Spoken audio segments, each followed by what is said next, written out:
નમસ્કાર દર્શક મિત્રો, દિલોક સત્તા શોમાં આપણું સ્વાગત છે। હું માણસ છું, ભગવાન નથી, આ પ્રકારનું નિવેદન આપ્યું છે આપણા દેશના વડાપ્રધાન નરેન્દ્ર મોદીએ। જી હા, વડાપ્રધાન મોદીએ એક પોડકાસ્ટમાં પોતાના જીવનના કેટલીક એવી જાણી અજાણી વાતો જણાવી છે જે કદાચ દરેકને ખબર નહીં હોય।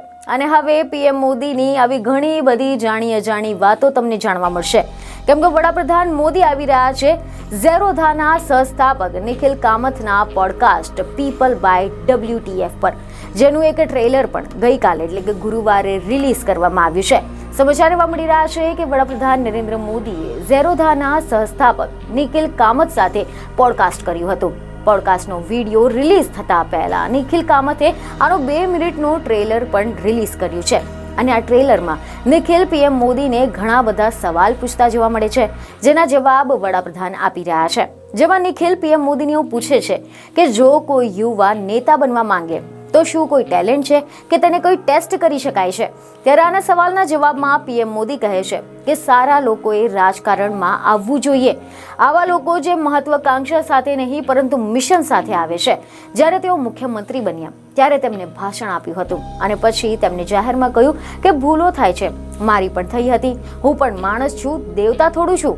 અને આની સાથે જ વિશ્વભરમાં ચાલી રહેલા યુદ્ધ વિશે પણ પીએમ મોદીએ પ્રતિક્રિયા આપી હતી।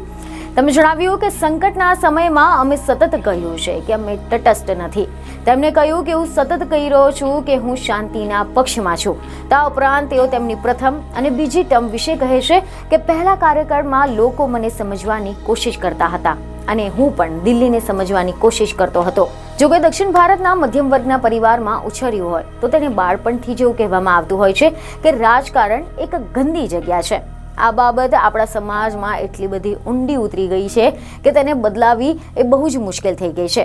આના પર પીએમ મોદીએ કહ્યું કે તમે જે કહી રહ્યા છો તે જો તમે કહેતા હોત તો આજે તમે અહીંયા ન હોત। જો કે પીએમ મોદીએ આનું ટ્રેલર પણ પોતાના સોશિયલ મીડિયા પર પોસ્ટ કર્યું હતું, જેમાં તમને લખ્યું કે મને આશા છે કે તમે બધા આ ઇન્ટરવ્યૂનો એટલો જ આનંદ લેશો જેટલા અમને આ વાતચીતમાં આવ્યો।